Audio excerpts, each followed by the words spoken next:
Hello, welcome back. We're going to get started on the second video in our series of instructions for the DoALL Continental series machines. The particular machine we're working on today will be the DC330NC.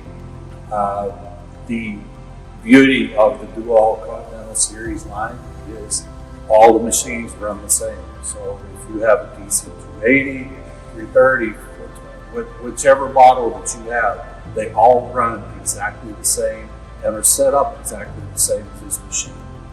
We're going to start by doing a walk around of the machine so that you are aware of what I call the different devices on the machine, so that you don't get lost halfway through the video. We're going to start over on the right hand side of the machine. Okay. On the right hand side of the machine, of course, you will find your chip conveyor. This is the chip auger for the machine. You can adjust the speed of the chip auger by opening and closing this needle valve. That needle valve will turn around, speed it up, slow it down. What you want to do, the perfect adjustment for it, is so that your chips, when they come out of the auger, are dry. All your coolant stays within the machine. If you're bringing a lot of coolant out with the chips and you find them in your chip bucket, your auger's running too fast and you must slow it down. Continuing around the machine, we talked about this in our last video, but there is a guard on the front. This is a splash guard that must be on the machine when the machine is operating. Right? There is a limit switch located right in the front. Here, it gets pushed down. If this cover is not in place, the machine will not operate. Continuing around the machine, of course, we have the saw head, which are your right hand door, your left hand band door. Following around, you have your control panel for the machine. You have two sets of switches on the control panel. One, a manual set of switches, and the second set is located inside the HMI, which will turn around and do the exact same operations that these switches do. Also on the control panel is your hydraulic control for your head feed. This hydraulic control for your head feed we're going to talk about later, just so you know that that's where it's at. Continuing around the machine, you'll see down low on the left hand side of the machine is a series or a set of gauges and adjustments for those gauges. This is your variable vice pressure. This gives you the opportunity to lower the vice pressure, the clamping pressure on the vice, so you do not distort thin wall tubing when you're cutting the materials. Always remember, when you set your variable vice pressure, whatever one vice is set at, you must set the other to that exact same pressure. Following around, you have, this is your spout for the hydraulic tank.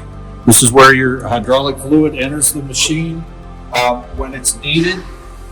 If you look right beside the gauges for the variable vice pressure, you will see that there is a sight glass there. That sight glass is completely full right now. The machine is full. It's clear hydraulic fluid. It's really tough to see it, but the machine does come to you fully charged unless you have requested otherwise. Following around, this we will be calling our index vise. This is the vise system that actually brings the material forward during the automatic cycle.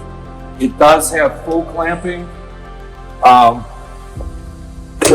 pressure on both sides. In other words, this vise and this vise both move when we clamp. Well, why do we move both vices? This gives us the opportunity, if there's crooked stock clamped in the fixed vise, that we have the opportunity to move this vise out of the way so that we don't scar material as the vise comes backwards. Following around, we have for this machine, we're going to talk about them later, but there are nesting cylinders that sit on top of the vices, both the index vise and the fixed vise or front vise. They will sit down on top of these bolts, but again, we're going to talk about them later. They do attach hydraulically through quick connects to a quick connect fitting, one here, the other beside the fixed vise. Another beauty of the machine is the roller vise bed. We give you total support of the material on the back of the roller vise. You'll also notice verticals. If you want to line your material up, these vertical rollers are adjustable, and we could turn around, and if we were nesting or cutting multiple pieces of material at the same time, we can move these in so we can keep the stack together as it enters the saw. Again, with the Continental series, you also receive this 6.5 foot idler conveyor. This 6.5 foot idler conveyor also comes with the vertical rollers, so that if you have, let's just say, 12 foot of material that you're multiple piece stacking, you can turn around and you can stack together back on the idler vise or idler conveyor.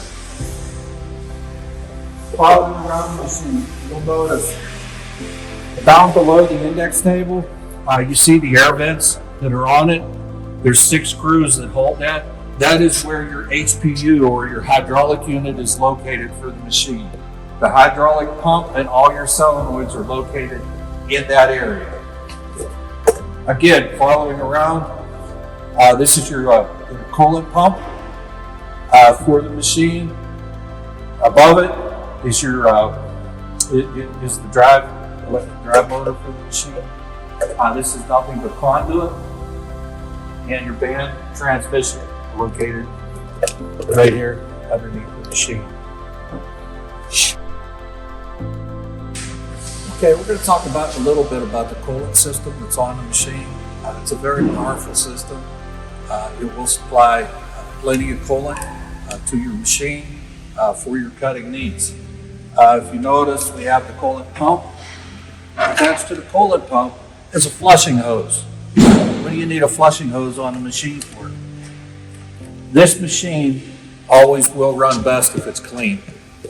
The flushing hose is on the machine to aid the operator in keeping the cleanliness of the machine up to par. They can raise the head up in the air, take the flushing hose, wash all the chips back down into the chip auger, and the chip auger will then bring them out and put them into the bucket. It's very important, again, that this machine stays clean. It runs on all limit switches. A little bit of chips here and there, turn up and build on the limit switches. I'm sorry, your machine's just not going to operate, so try to keep it as clean as possible. All right, so we give you the opportunity where you could remove the coolant pump from the machine. There's only 4 Allen head bolts. The coolant pump will actually lift out of the machine. Inside there is the screen for the machine, for the tank, that you can turn around and clean the screen off. We also, on the side of the machine, give you the opportunity to take this plate off. It has two screws in it. You can take that plate off.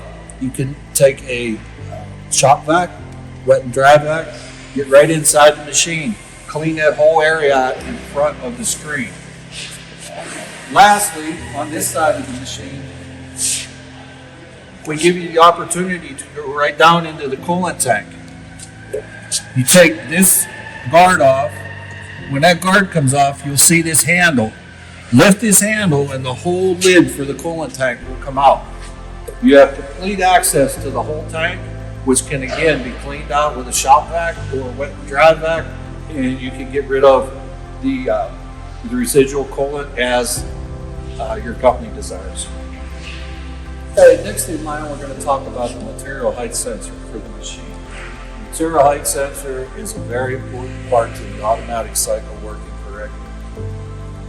The material height sensor is located right in between the vice jaws of the machine. It's this bar with the flag on the bottom of it. what you'll see as I raise the head up, you'll see that bar slides up and down. That bar must be kept free and clean at all times. Now, my suggestion is any type of a lubricating oil once a day, wipe the coolant off of the material height sensor, wipe it down with a little bit of oil, all right, and keep it moving free and clean. You'll see where the importance of that comes in when we do go to cut with the machine. Okay. On the right-hand side of the band door, you will notice that there is a tag on the machine. Includes all the lubrication points for this machine, the oils that are needed, all right, and the frequency of when to turn around and do the routine maintenance on them. Again, it's a very important tag. It's there for a reason. Adhere to it. The machine will run for you forever. A little bit to explain the chart. Again, if you read it, it'll show you the lubrication points. I'm just going to point them out real quick to you. You have a grease fitting on the main post of the machine. Grease, multi-purpose grease. One shot once a week is plenty. Following around the machine. All right, this is your hydraulic sight gauge for the hydraulic tank. Takes AWG 32 weight oil. 32 weight or 46 weight hydraulic oil will work in this machine. It is filled through the fill station back here in the back of the base of the machine. Following it around, we come to the band tension slide. You'll notice there's a grease fitting on the band tension slide. Again, that's the same as the one in front. One shot of grease once a week does everybody fine. Following around the machine, you will find two grease fittings on this side of the short stroke vise. These two are very important. We have found through the operations of the machine that these are the two grease fittings that people most of the times miss when they're greasing the machine. What happens is the short stroke cylinder quits working. At that point, when the short stroke cylinder quits working, the machine gets locked up. We have to have a service technician come in and turn around and free it back up again. So again, very important are these two grease fittings. Also, grease fittings on the back side of the machine, you will find one up here on the transmission, which greases the output shaft. You'll find another right on the inside, which also is greasing the output shaft of the machine. Again, very important. Once a week, that's all you have to do. The transmission itself, you'll see a sight glass. That sight glass is showing you, the amber color is showing you that this transmission is full of oil. It is filled with 90 weight gear lube. Those of you that are familiar with 90 weight gear lube, if it's leaking, you're going to know it. You're going to smell it, you're going to be around it. It's time to do something. That 90 weight should never come out of the transmission. The other thing to be concerned is if that color, that amber color, turns a milky white. If it turns milky white, you must shut the machine down, drain all the oil that's in there because it has now been contaminated with coolant, and most likely change the front seal behind the drive bearing or the drive wheel, which turns around and allows the coolant to seep in. So very important. Again, check that all the time. As long as it's amber color, you don't have to worry about it. If it's not amber color and it's milky, we got to get that out of there as soon as we can.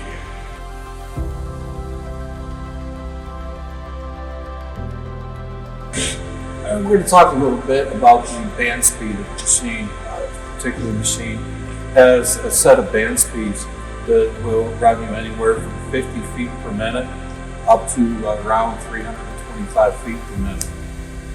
It also has a higher range of band speeds that will run between 200 feet per minute up to approximately 420 feet per minute. These higher ranges are usually used for customers who will be cutting aluminum all the time, or some free cutting brass and free cutting bronze. Some people use them for cutting plastics also. So we need to get up into that higher band speed range. However, if you are just cutting steels and maybe aluminum once in a while, you will turn around and have it down in that 50 feet per minute to right around 325 feet per minute range.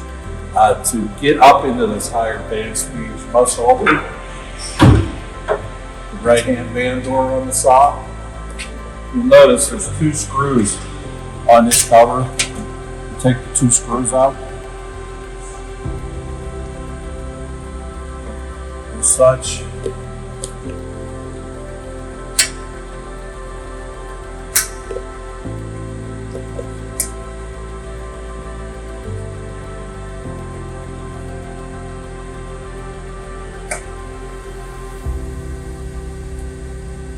Unlock the cover, and the cover swings open.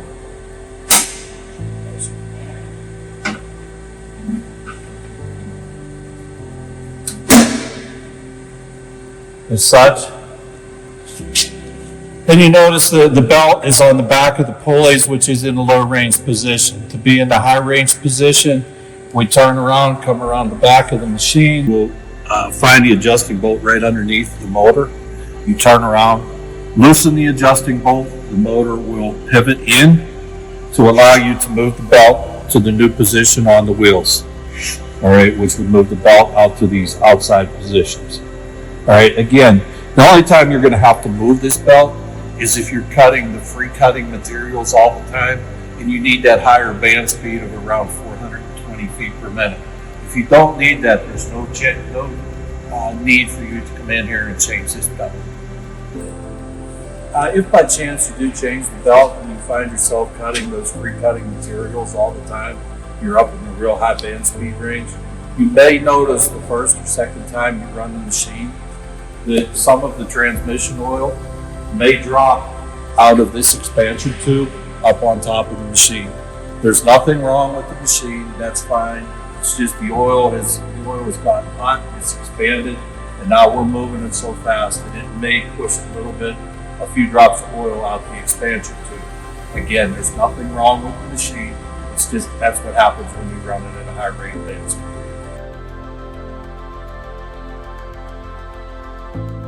As we had talked about before, very important to the operations of the machine are the various limit switches that you'll find on the machine.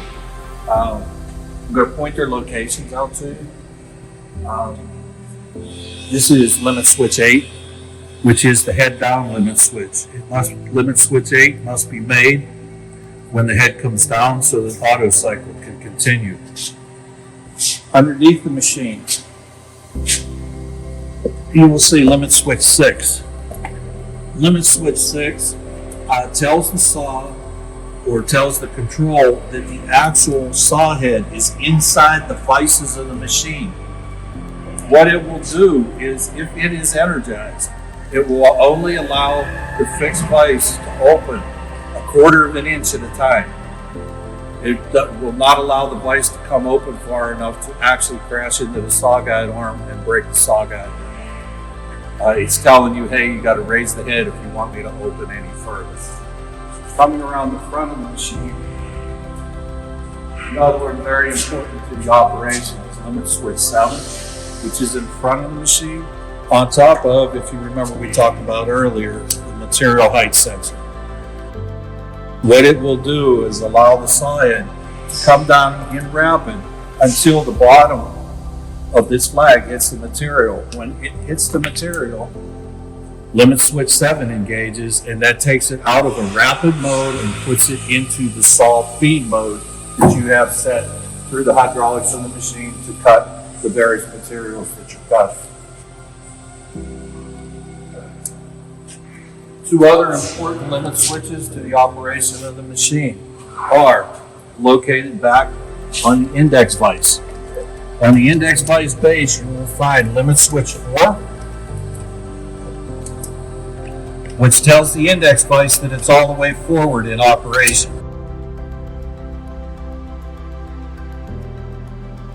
Now we're going to take the opportunity to show you how to change the saw blade on the machine and what steps you should take when you do change the saw blade. Of course, the first move, turn around, we're going to get our head up in the air so that we can work with the band.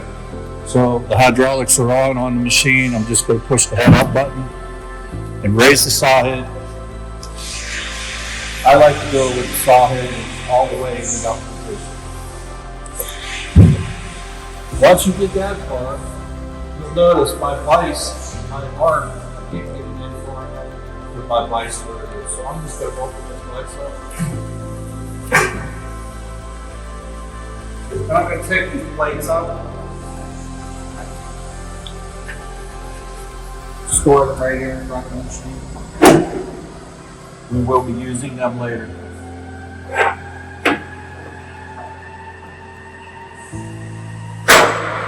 With that done, I'm going to close my vise.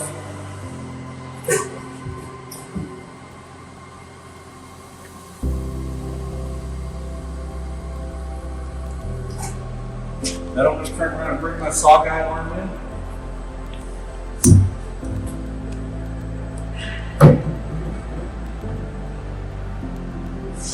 You'll notice it has a position and we can stop it at.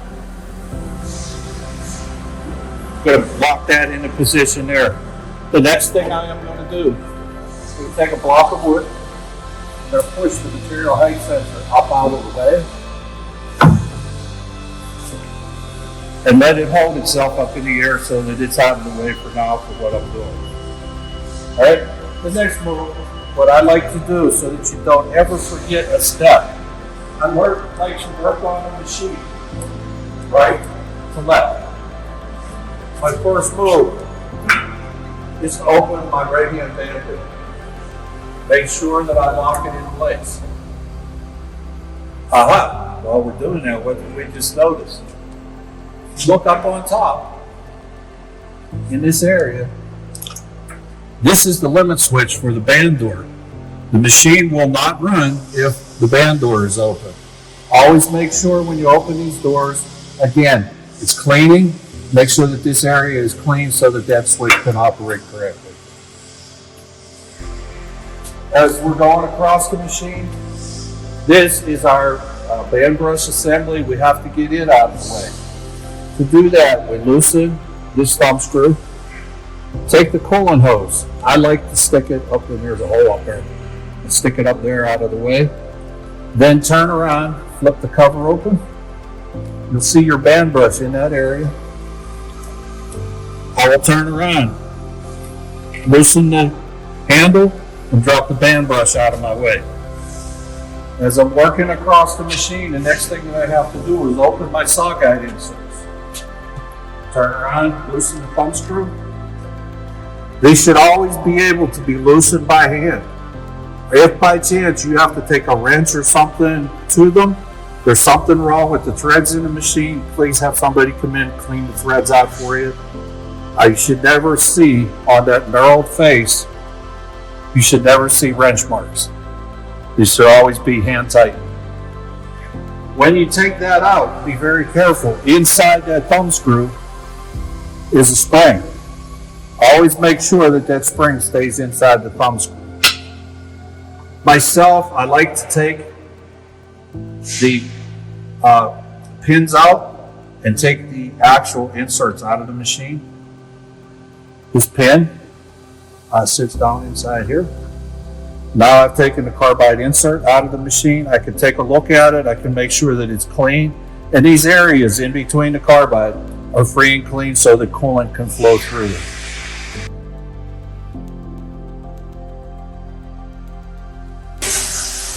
Now that we have taken that insert out, we've taken a look at it. And again, this is something that you don't have to do every time you change the saw blade. I'm just trying to make you aware of how to check the individual components. On the front of the saw guide face, saw guide block, there's a hole that has a thumb screw in. We want to loosen that thumb screw. When the thumb screw is loose, we're going to turn around and there's a pin. Notice I'm going to push that pin out. When the pin comes out, we can take the backup bearing out of the machine. The backup bearing has a carbide insert in it. Always make sure that carbide insert is in there and there's not a big groove worn in it. A lot of times what will happen is these get cracked. When they get cracked, they get sharp edges on them, and they will turn around and mar the back of the saw blade and start cutting into the back of the saw blade. So every 10, 12 blade changes, maybe take these out, take a good look at them, and make sure they're clean. All right? To put it back in, it's very simple.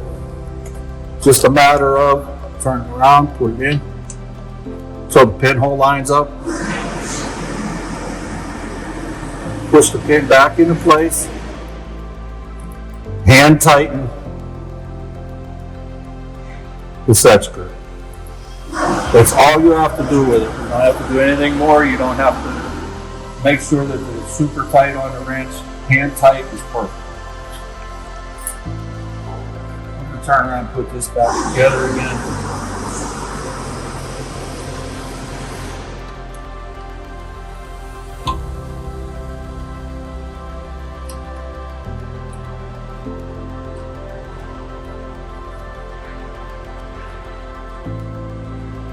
And it just has to sit there so it's loose. I'm going to turn around, loosen the opposite side. As such, in preparations for putting the saw blade on, again, all I have done is release that spring tension off of the blade. I'm going to continue on over to this side of the band. Saw it, raise the door, check my limit switch. Make sure it's clean. Take my hand and run it underneath the wheel as such. Make sure there's no chips built up in there. If there is, that's where that motion detector that we talked about earlier is located. Those chips will shut the machine down. Now that we're that far, we come to our hydraulic lever for the band tension. We turn around, you notice that it is right now in the untensioned position. That means that wheel is all the way, that's to that side. We can now turn around and put the saw band on the wheels.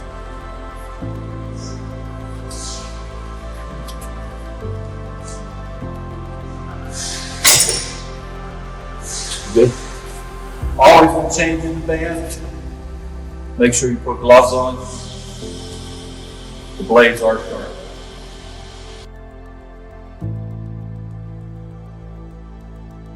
Once you've uncoiled your saw band, turn around.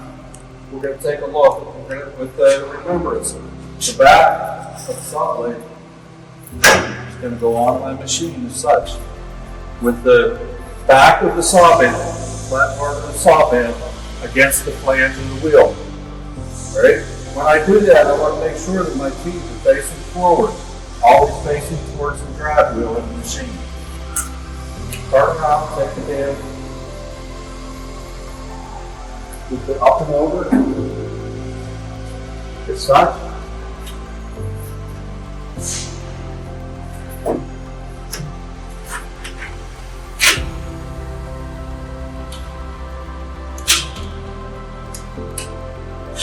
Sliding it into position over the wheels.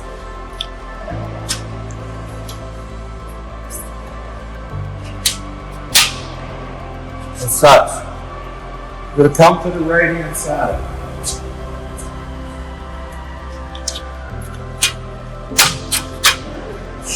I'm going to take the band, I'm going to pull it up against the flange of the wheel. Then I'm going to take, there's a clip on the upper side. Once I'm up against the flange of the wheel, I'm going to take that clip and pull it. That'll lock the saw blade in place for me. Now I don't have to come back over here and look at this blade up to be against the flange. It'll be there. I'll come over to the left-hand side. I'm going to take and I'm going to lift the blade up against the flange of the wheel.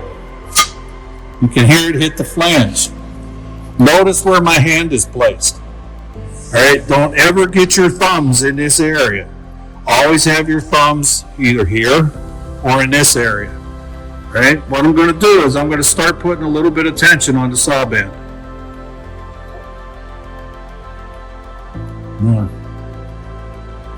Let's go.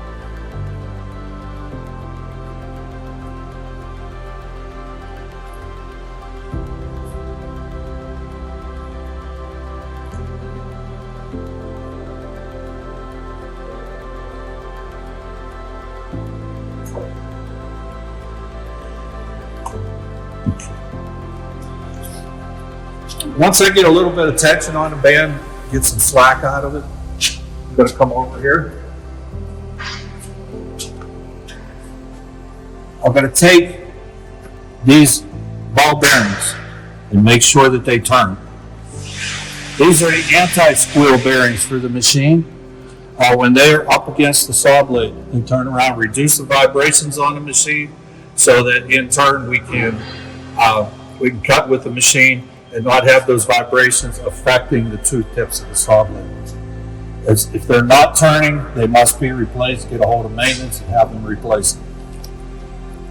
Twist the band up into the saw guides as such. When they're twisted, make sure you pull them up so they're up against the backup bearings of the machine.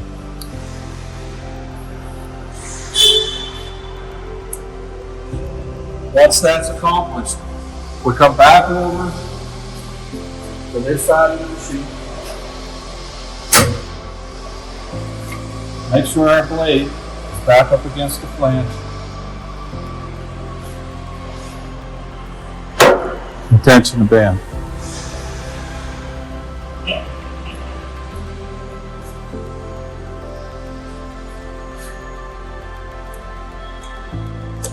Once the band is in the tension position, leave it in the tension position. If it is not, the band will not run. The saw blade must be tensioned. There's a pressure switch that's adjusted by the factory that puts correct band tension on the machine. Once that's adjusted, all you have to do as the operator is make sure that this lever is sitting in the tension position. Once that's accomplished, we got the hard part done. Let's start working our way back across the machine as we did when we came from right to left. We're now going to go left to right and undo everything we did. First, let the band door down. You notice I didn't just cut the band door loose and let it slam up against the machine. Take the time and ease the band door into position so you don't damage those limit switches.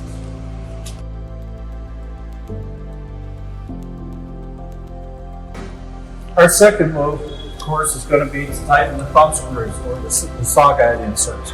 What I'm going to do is take the thumb screw, tighten it as far as I can, hand tight.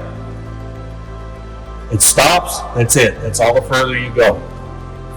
Next, I'm going to bring my material height sensor back down. Take the block out, put the material height sensor down. Next in line, tighten the right hand insert. Again, tighten it until it's hand tight. Once it stops, I'm done. Adjust my band brush. I'm going to adjust the light on the machine so you can see a little better of what I'm doing. I'm going to take the capping off of the blade so that I can see it. You lift the band brush assembly up until that brush is just cleaning the upper gullet. Once it's there, it's not jammed all the way up into the blade as such. It's just brought up so it just cleans the gullet of the blade. And I turn around and I lock it in place. You don't have to slam this shut, all you have to do, make sure that it's snug and you're done. Close the lid. This is very important. Bring that coolant hose back down. If you've ever had a bath in coolant, you'll know what I'm talking about. Take it, tighten it up, make sure it stays in position. All right, we've gotten that far. Now, last, what we have to do is, of course, push the clip up, lock it in place. I took the clip off the band, locked it in place. Lift the door up, release the lock, let the door back down. That's it.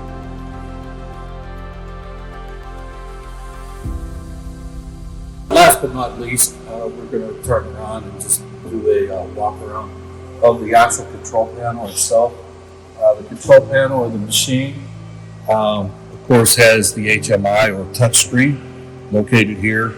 You have individual switches for your hydraulic on, hydraulic off, band on, band off. Then your head raise, head lower, index vise clamp, index vise open, fixed vise clamp, fixed vise open, and index forward, index reverse. On this side of the machine, these are your hydraulic controls for your head feed. You have a feed rate knob and a feed force knob. I want to take the opportunity to say thank you for walking through the machine with me in this instructional video.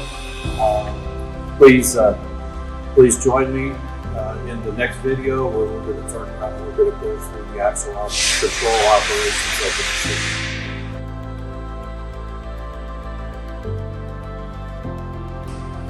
Hello, welcome back. We're now going to take some time and we're going to go over the controls and the operations of the machine.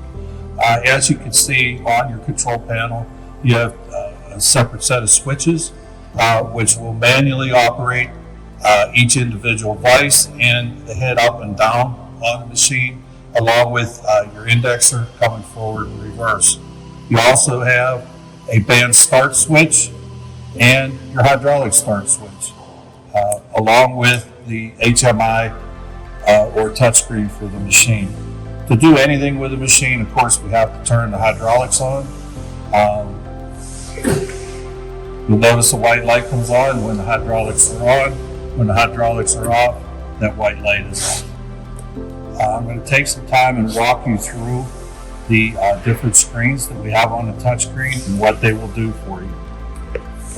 The screen that you're looking at right now is your main screen. On the main screen, or what we call function 1, you have your part length, which you turn around and program on another screen, but it does display what the length of the parts that you are cutting are, how many parts you are cutting in that individual job. It also displays how many parts have been counted or how many parts have been moved and how many parts have been counted. Also, under mode set, we either can run the machine in a manual operation. When you're in the manual operation or when manual is highlighted in red, you will use these buttons on this side of the machine to operate it. When it is in automatic, all operations will be taken care of by the touchscreen itself. Also, you have a switch on the machine for lamp on or lamp off. When it's highlighted in red, that is the position that it is operating in. So we have the light on, work light on, or work light off. Remember that there is also a switch on the work light itself. If somebody turns that work light off, doesn't matter what position this switch is in, it's not going to turn the light on or off. Please check and make sure that the switch on the lamp itself is on. Also, on the F1 screen is your auto or manual switch for your coolant. You can either have your coolant run in automatic, where the coolant only comes on when the saw blade is running, or you can have it in manual. You hear the pump start up. Right now, I could turn around and take that cleaning hose that we have on the machine and walk around the machine and clean the individual machine, push all the chips into the chip conveyor, and have them come out of the machine. The other thing that's on the F1 screen is the line speed. Line speed is your actual band speed of the machine itself. I'm going to talk about adjusting it later, but as of right now, all you need to know is the band speed is adjusted through this rheostat. It's either from 0 to 10. As you adjust it, you will see your line speed or band speed increase or decrease.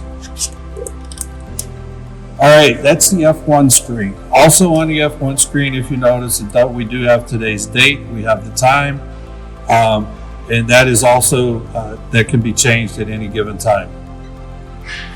Function F2. On function F2, this screen, they call it the manual operation screen. This is the manual operation screen if you want to manually operate the machine with these hotkeys. I can use these hotkeys to turn the hydraulics on and off.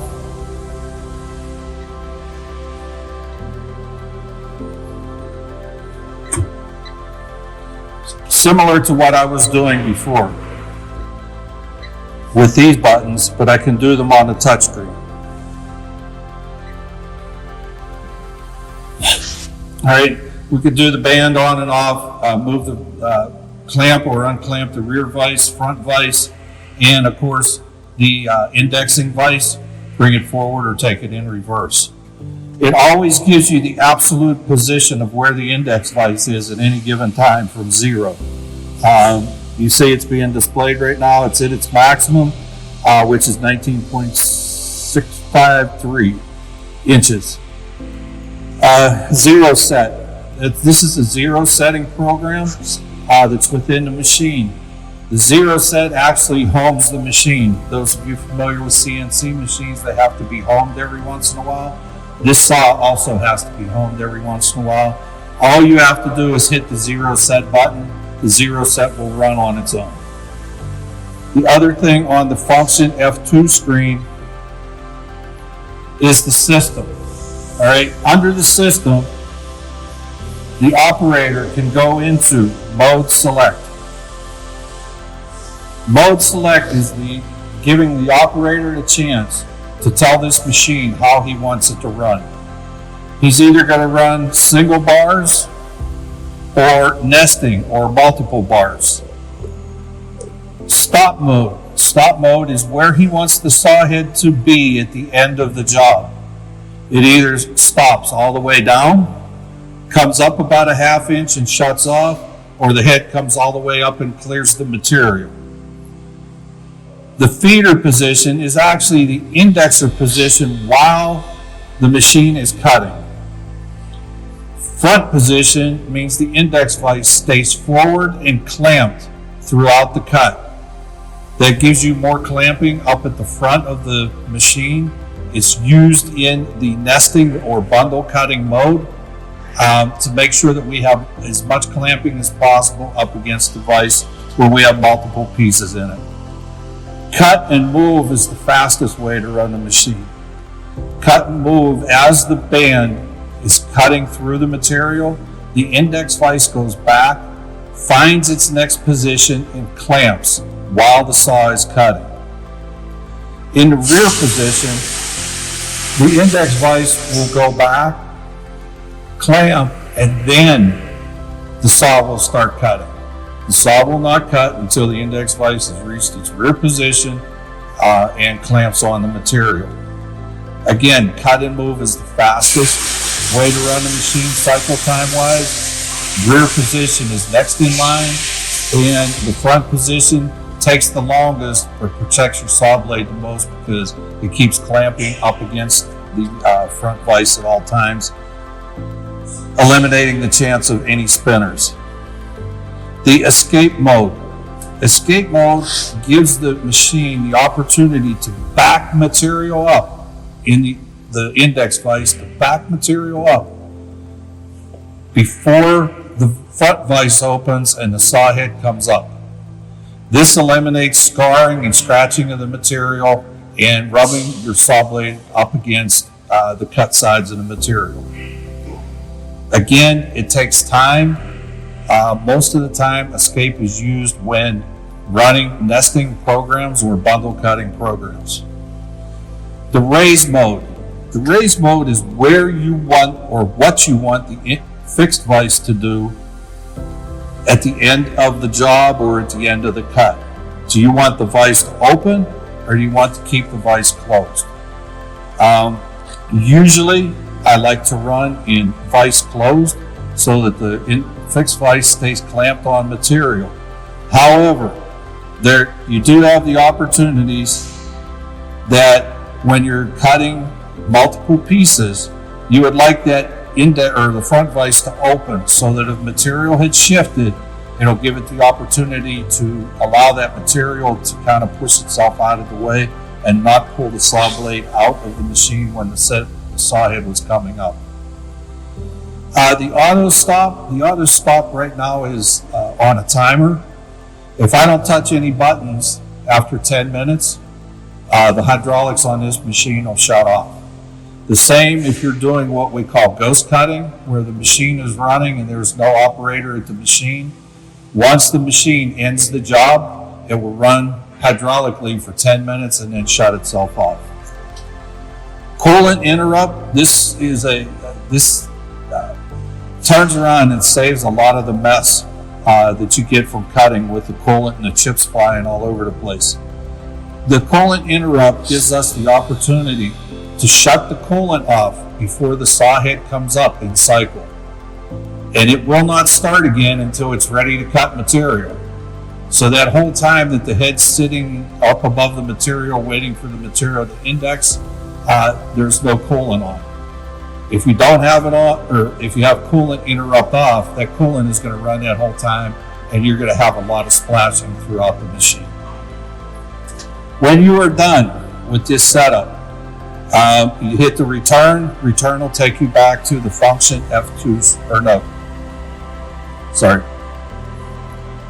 Return will take you back to the system screen. One thing I would like to show you now is if I turn around and I am going to bundle cut with the machine or nest, put the nesting fixtures on and cut multiple pieces, I come to this screen, which is mode select. I want you to pay attention to the screen. If you notice, the system automatically changes where the feet are positioned, where the escape, or turns on the escape mode, and also the raise mode. It opens the vise.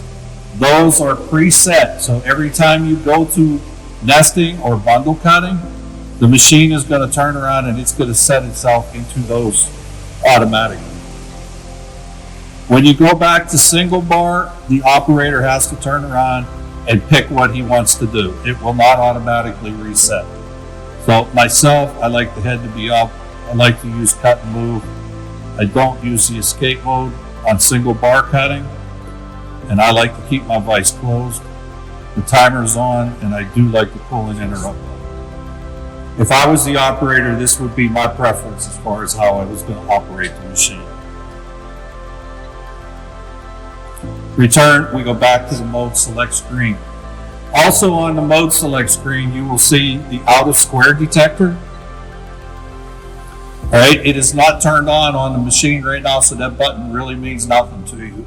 Should we put a out of square detector or a band deviation monitor on the machine, a service technician is going to have to come on and put that on the machine for you and program it. The diagnostic screen shows you the inputs and outputs of the machine as they stand right now. It's very helpful for the operators to know that this diagnostic screen is here. Should by chance they be working with one of our service technicians on a telephone, it's nice for them to be able to say input X5, 7, 11, 22, 23, and tell the technician what inputs are on and what outputs are on, kind of guides them, and could be a quick fix for a problem that you have with the machine. Also on the F2 screen,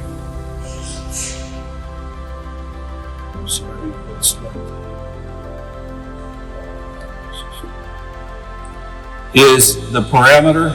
All right, and the parameter, you need a password, so you don't have to worry about it. That's for a service technician or a maintenance technician. That password is not handed out because that deals with the hard parameters of the machine.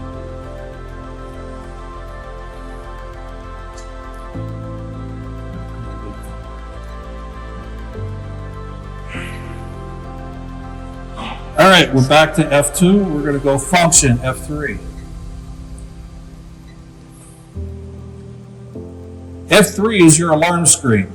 Any alarm that's happening with the machine or interrupts the cycle of the machine at any given time will be displayed here. I'm going to turn around, I'm going to trip one just to show you.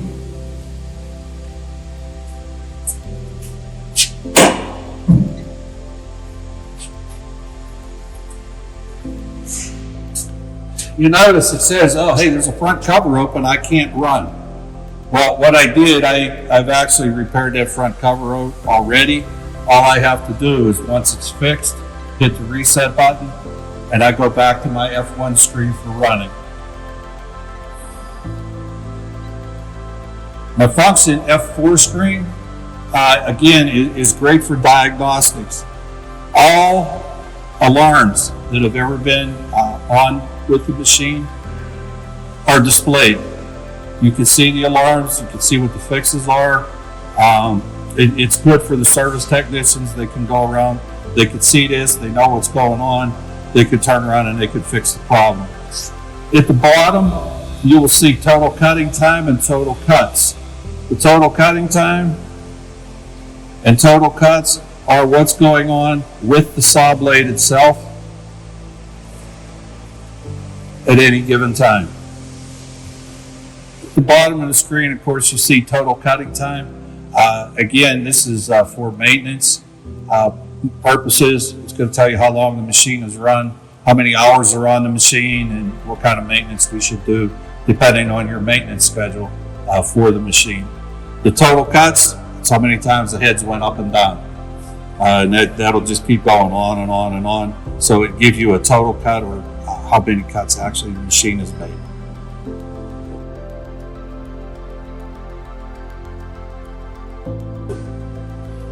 We're back on the F1 screen now. I want to go through the rest of the buttons that are on the screen and also explain to you how to run the machine in the automatic cycle and how to program it.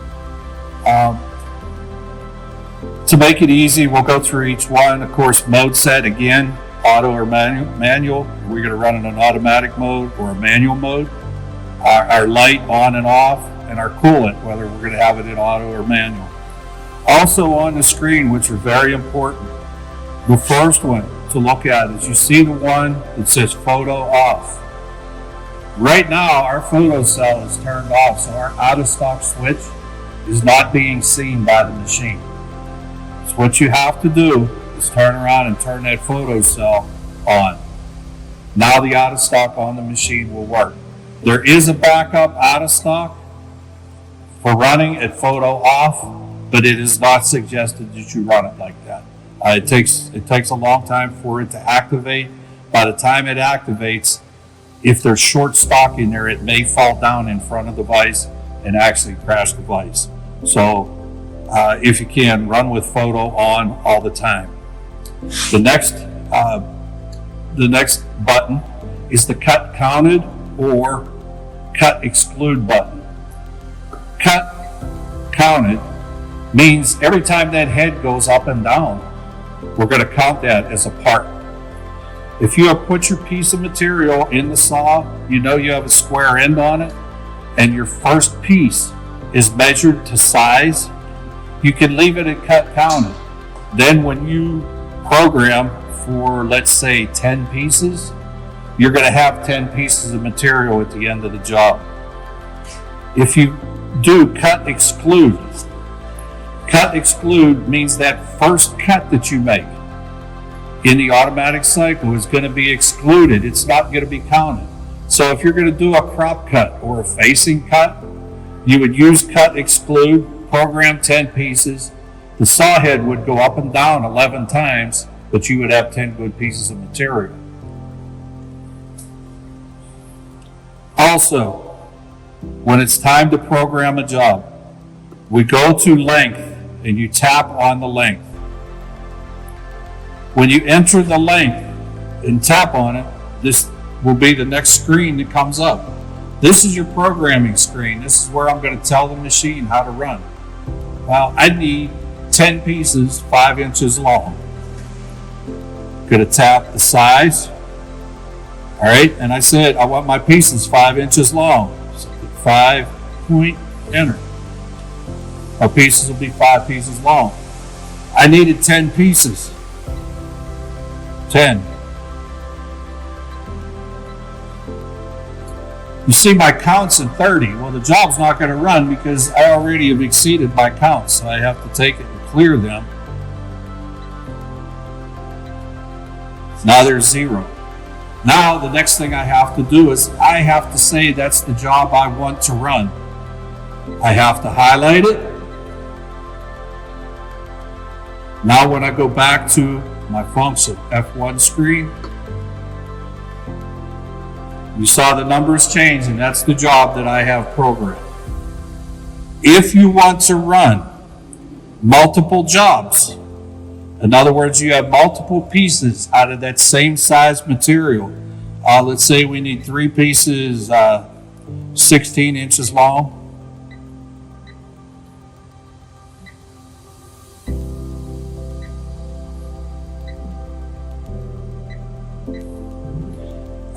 And 3.5 inches long.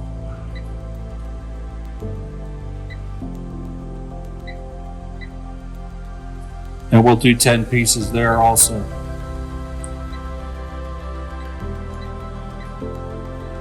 If those are the jobs that I wanted to run, I would run and highlight job 1, job 2, and job 4.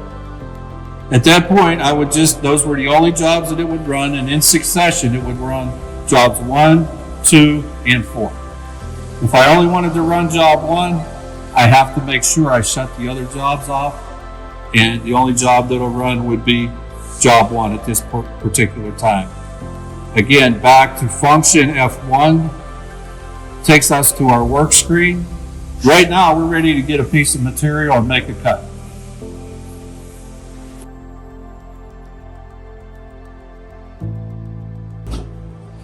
All right, I want to talk to you a little bit about the feed rate and feed force valves, which control the head feed of the machine for cutting your material. First of all, let's act like the feed force knob doesn't exist and just talk about the feed rate knobs. Feed rate is how fast the head will fall at any given time.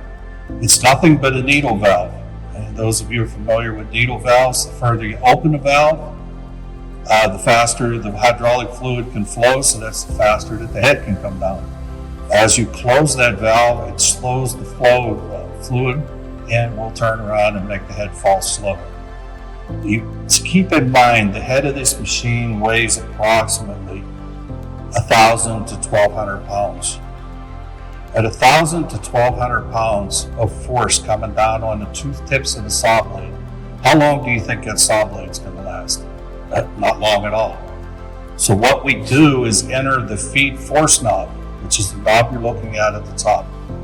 The feed force knob takes the weight of the head down to a maximum when it's wide open of 300 pounds.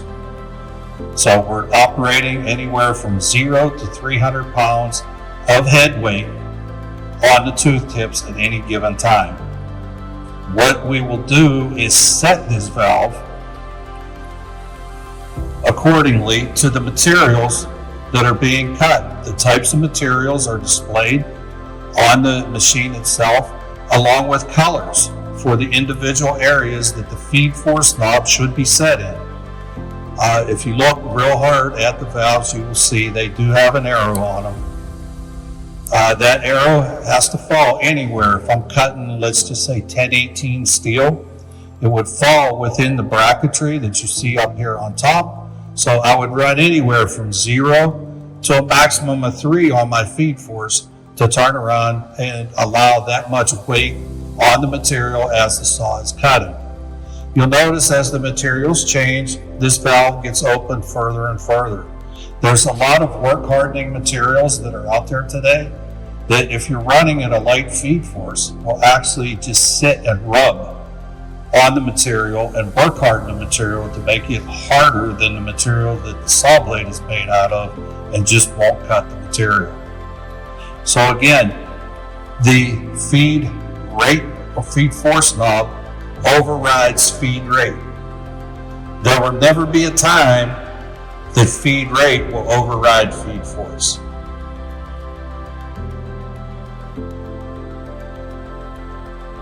I would just like to talk a little bit more about the black buttons on the machine. They are, of course, as I explained before, your manual buttons for operating the machine.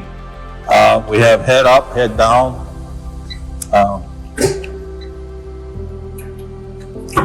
head down, head up. Okay, we have our vices, which you will see vice clamp, vice unclamp, in the back, clamp, unclamp, front, clamp, unclamp. You notice when I clamp the vise, you see the red indicator or the green indicator light come on. That green indicator light means the vise is clamped. If you just push the button, no green light is on, that vise is not clamped. The vise is not clamped until you hold the button and the green indicator light comes on. Same for the indexing vise. It is exactly the same way. It is only clamped when that green light is on. The next is on the top. This is index forward and index reverse. I either want to move my material forward or reverse. Well, I have material back there, so I'd like to bring it forward. I'm going to turn around, I'm going to clamp my vise. I have to hold the button until the green light comes on.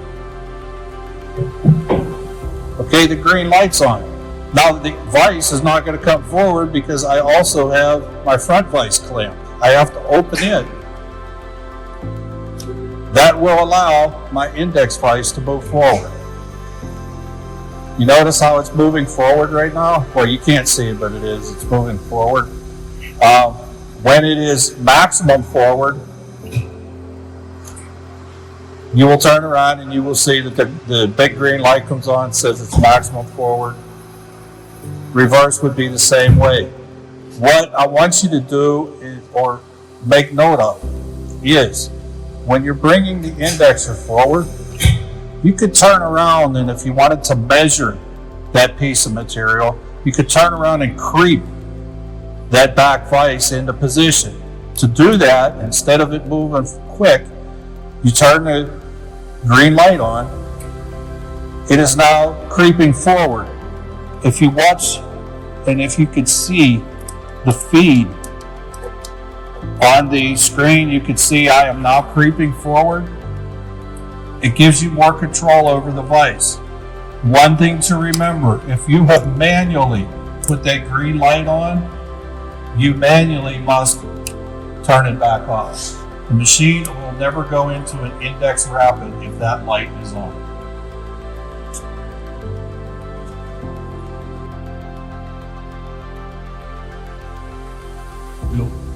All right, when it's time to set a job up, you see I have material in my back vise already. I'm going to use my my indexer to bring that material forward.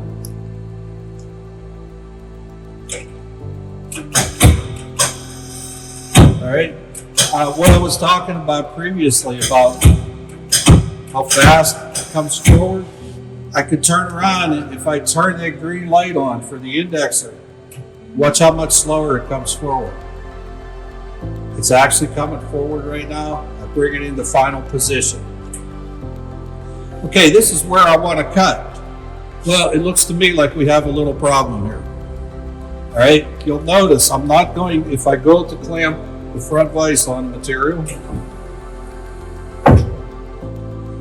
I'm barely grabbing a hold of it. All right, I don't want to do that. I want to turn around and take one of these plates out. The purpose of these plates is to keep the material up on the saw and not have it fall down into your chip conveyor. Now that that is in place, I'm going to turn around and clamp my front vise.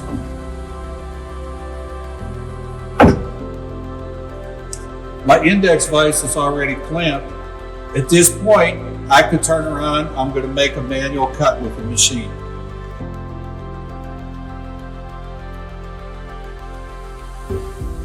Okay, we're going to get ready. We're going to manually cut this piece of material off. Again, I have turned around, I've clamped both vices. Well, I haven't adjusted any of my coolants yet. I still have a brand new machine. So I'm going to go to my screen and manually turn my coolant on. You hear the pump come on. I'm going to turn around and open my valves so that I have an even flow of coolant throughout the machine. This covers the band brush area. This one will cover this side of the cut. This one will cover the opposite side of the cut.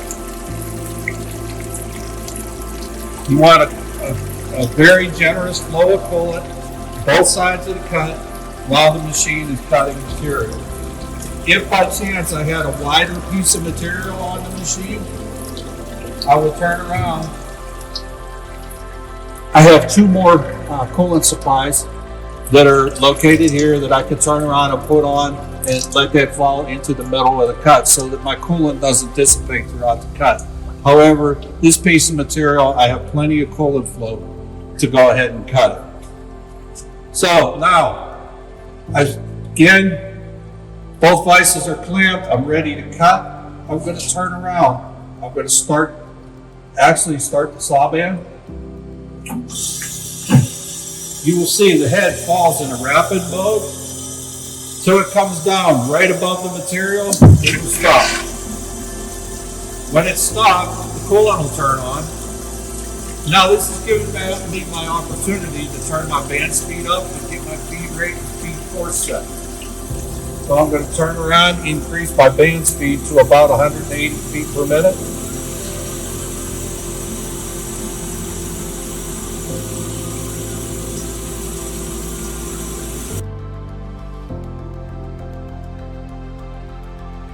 Band speed I'm looking for is 180. You'll see I adjusted it with the rheostat.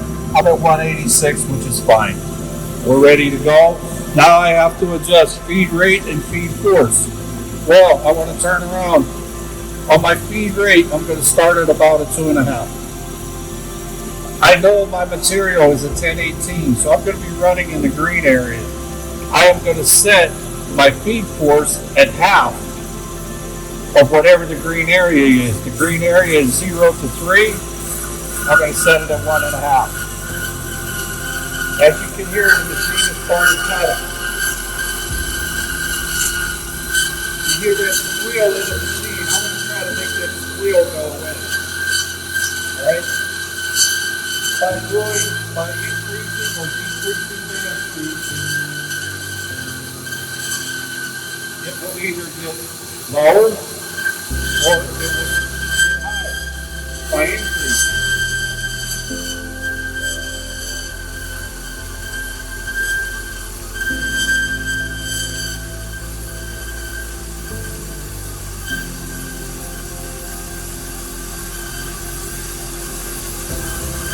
There we are, right about 150 feet per minute on the band speed. The machine is real happy. You notice all that squealing has gone away. You should never hear that squeal. That squeal is harmonic vibration. Those harmonic vibrations are helping with your saw band vibrating back and forth while it's cutting and ruining the teeth on your saw band. The machine's doing well right now. I am first cut on a brand new saw blade. I'm breaking the blade in. I could get a little bit more aggressive, but I would like to run about 10 minutes at half of the speed force that I would normally run on this material to set the piece before I turn around and increase it to make final cut.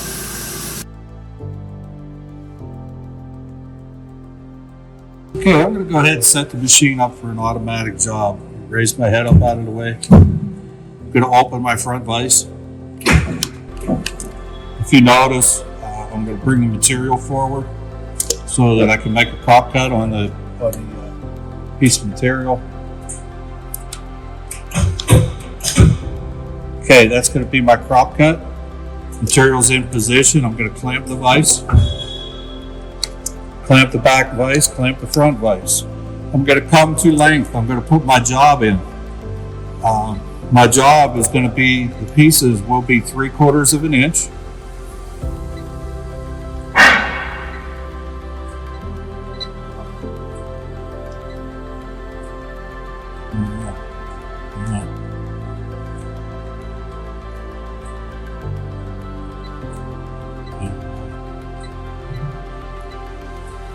Three-quarters of an inch. We're going to cut 4 pieces.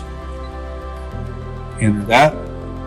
This is the job I want to run. I'm going to highlight it. I'm going to go back to function, F1.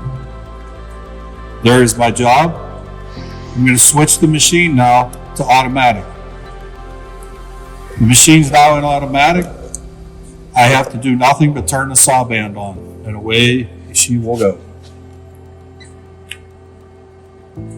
It's asking me, this is the first time that the machine has done an automatic job. It's actually asking me to do the 0 setting. We talked about that earlier.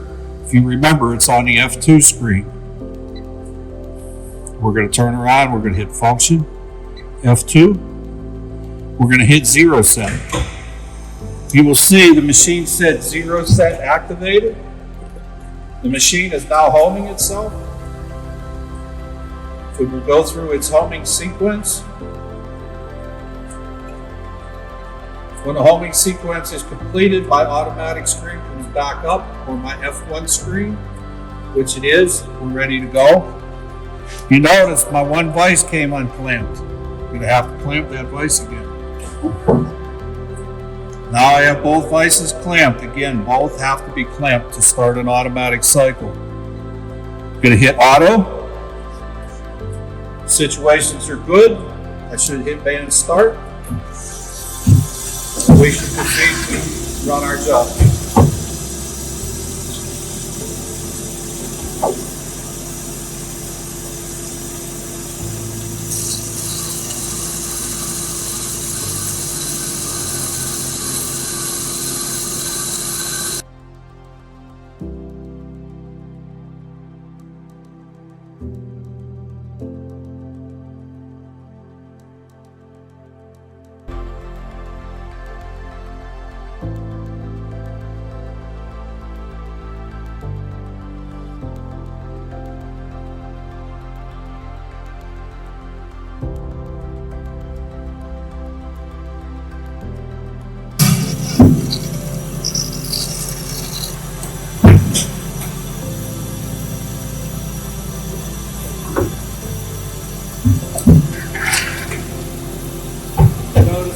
Turning on and off as the saw blade enters the exits material.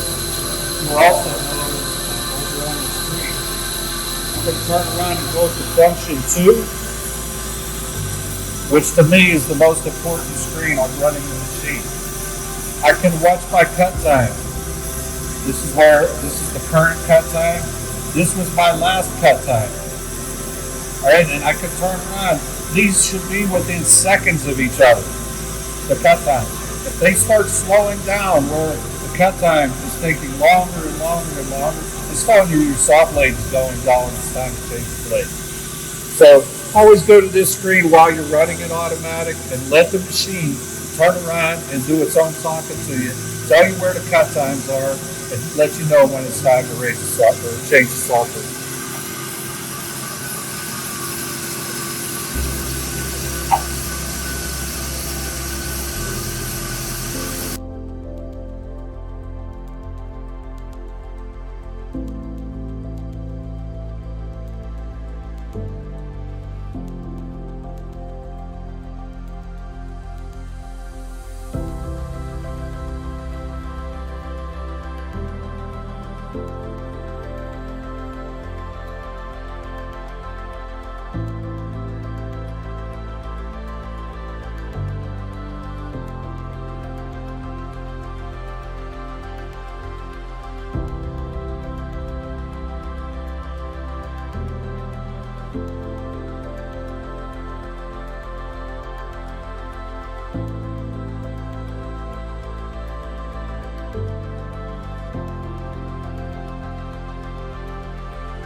That little bit of change took about a minute off my cut time.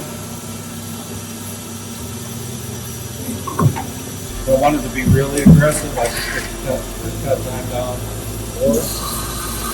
But at this point in time, I don't want to go high production because I don't want to ruin my profit.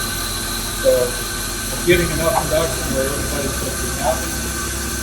And then just to be happy, I'm going to be able to get some line on the machine. I don't have to take the stop rate, take it where I'm at.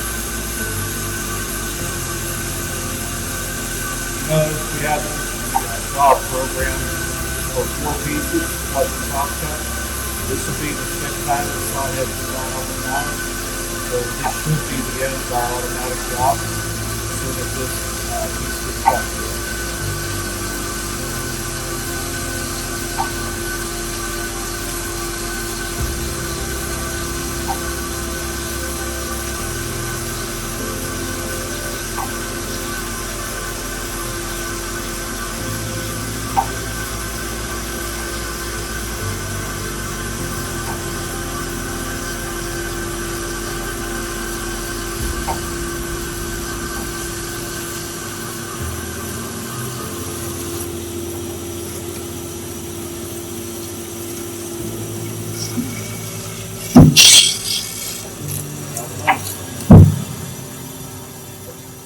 And that's the end of our job.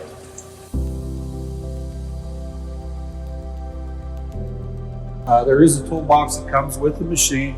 Has your basic grease gun, set of Allen wrenches, a regular Phillips head screwdriver, 2 box end wrenches, and a crescent wrench.